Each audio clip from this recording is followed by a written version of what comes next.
अस्सलाम वालेकुम नाज़रीन। ड्रामा सीरियल मोहब्बत रेज़ा रेज़ा की आने वाले एक साथ में दिखाया जाएगा कि सबाहत ईसा का पैगाम लेकर पहुंच जाती है अपने घर वालों के पास और उनसे कहती है कि अब रिफत बेगम चाहती है कि सरमद और वरीशा की शादी हो जाए। तो उसके घर वाले तो काफ़ी ज़्यादा हैरान रह जाते हैं और कहते हैं कि ये फ़ैसला करना बहुत मुश्किल है। लेकिन जब सरमद आता है और पूछता है कि कौन सा फ़ैसला मुश्किल है, तो उसकी माँ बताती है कि सबाहत वरीशा का रिश्ता लेकर आई है तुम्हारे लिए। तो सरमद की तो दिली ख्वाहिश पूरी हो जाती है और सरमद तो बिना सोचे ही कह देगा कि मैं वरीशा से शादी करने के लिए तैयार हूँ, क्योंकि वो तो चाहता यही था कि उसकी किसी न किसी तरह से वरीशा से शादी हो जाए। तो अल्लाह ताला ने उसके लिए सबब बनाया है। जितना सब कुछ भी वरीशा के साथ हुआ वो तो हो चुका, लेकिन उसके बगैर तो कभी भी रिफत बेगम इस शादी के लिए नहीं मानती और ना ही मान सकती थी। लेकिन अब वो मान चुकी हैं, क्योंकि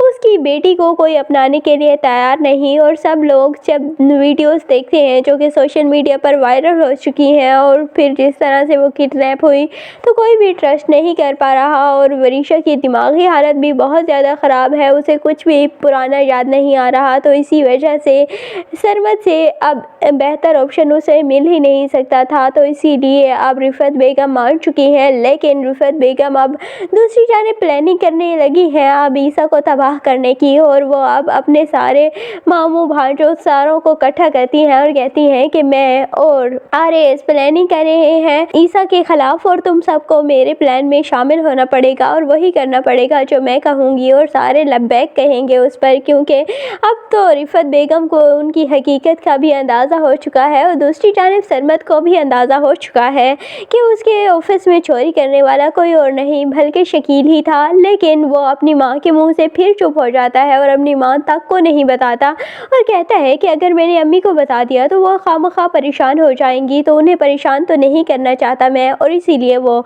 ये बात छुपा लेता है। और फिर रिफत बेगम खुद ही शकील को देख लेती हैं जब वो उनके कंगन लिए घूम रहा होता है, और फिर वो कंगन तो छीन लेती हैं। लेकिन शकील बहुत चालाक है और वो कहता है कि आप जो भी प्लानिंग करेंगी मैं उसमें आपका पूरा साथ दूंगा, लेकिन आप प्लीज़ मुझे इस घर से ना निकालें। तो इसीलिए अभी रिफत बेगम खामोश हो चुकी हैं और अब वो अपने प्लान में इन सब को शामिल करेंगी, लेकिन बहुत ही नुकसान उठाएंगी, क्योंकि शकील का दिमाग बहुत ज़्यादा तेज़ है और वो रिफत बेगम को भी बाद में ब्लैकमेल करेगा और कहेगा कि आप मुझे इतने पैसे दें वरना मैं ईसा को आपकी सारी हकीकत बता दूंगा।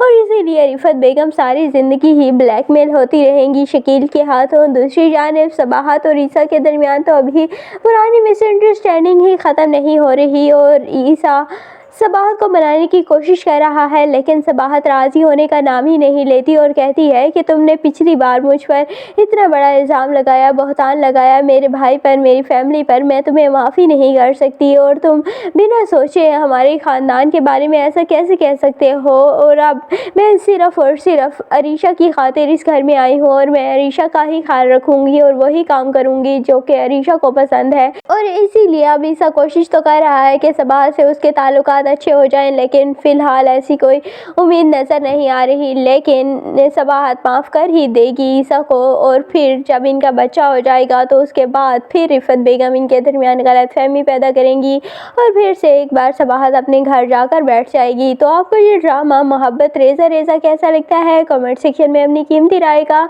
ज़रूर इजहार कीजिएगा। और अगर वीडियो अच्छी लगे तो वीडियो को लाइक और चैनल को सब्सक्राइब करना बिल्कुल भी मत भूलिएगा।